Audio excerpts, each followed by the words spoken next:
What's up, guys? Welcome back to BT Willa's Garage. We just had an interesting little day with the John Deere 757. One of my wheels fell off, and I've identified that the reason was because, like an idiot, my lug nuts weren't tight enough. Let me show you what it did. So they were so loose that it wore a hole completely through the wheel. I'll show you the lug momentarily, but welcome to the channel. If this happened to you, I'm sorry. John Deere wants like $130 for these wheels, and I think the hardware, because you probably ruined your hardware too if you're watching this, are like 35 bucks for 4 new lugs and 4 new lug nuts. So it's an expensive mistake. We all make mistakes, but we're gonna fix it today. Welcome to the channel.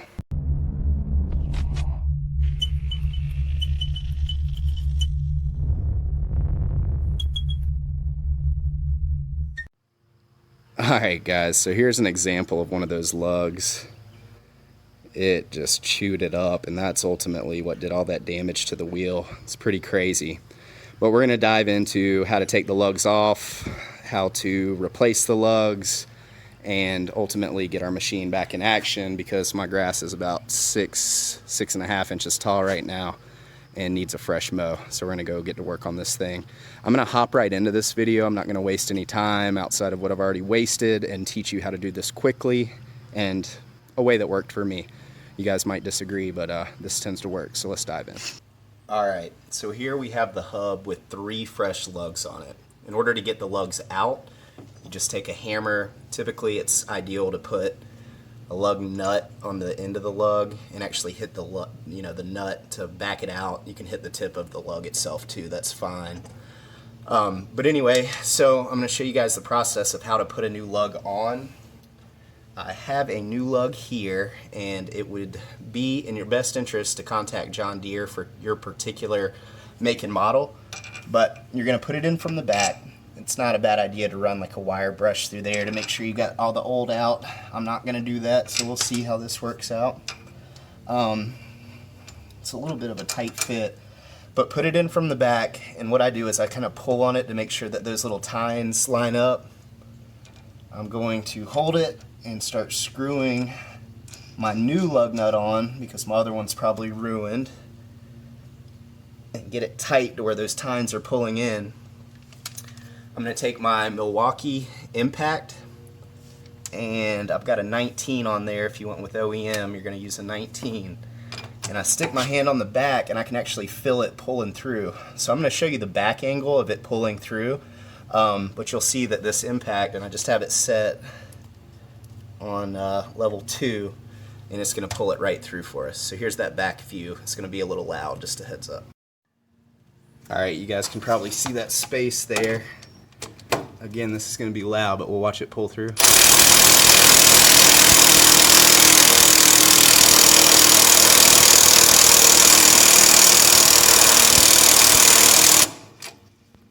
Alright.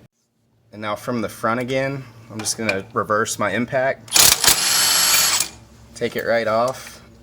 We've got a lug nut in place. So we're going to continue and put the new rim on. And guys, for the 757, M14438 is the John Deere part for the lug.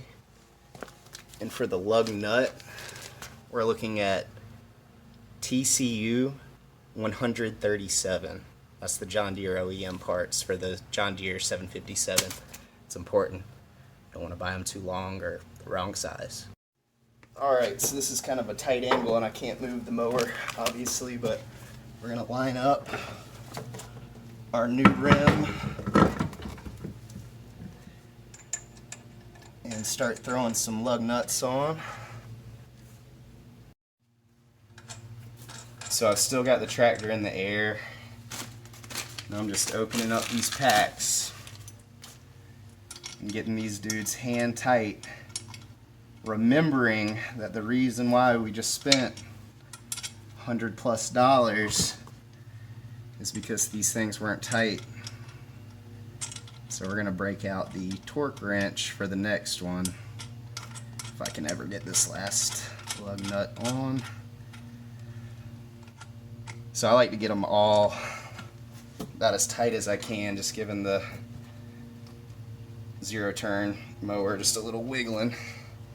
And while it's up in the air, I'm just going to move my Milwaukee impact down to number 1. And it's going to be loud, but I'm going to get it nice and snug so we're ready for the torque wrench.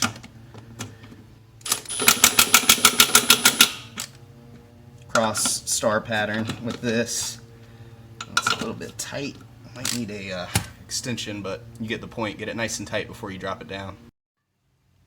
Alright guys, so I've put the tractor back on the ground, and with my torque wrench I've got it set to 75 pounds, which is right past the 70 and an extra 5 on it.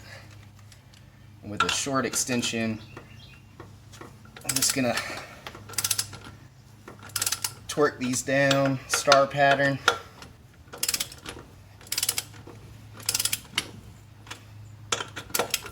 Until it clicks. So obviously that level 1 on the Milwaukee was nowhere near 75, which is probably where I screwed up before.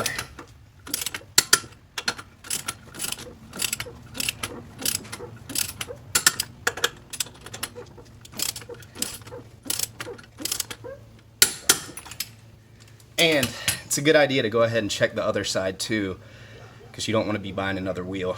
Lord have mercy.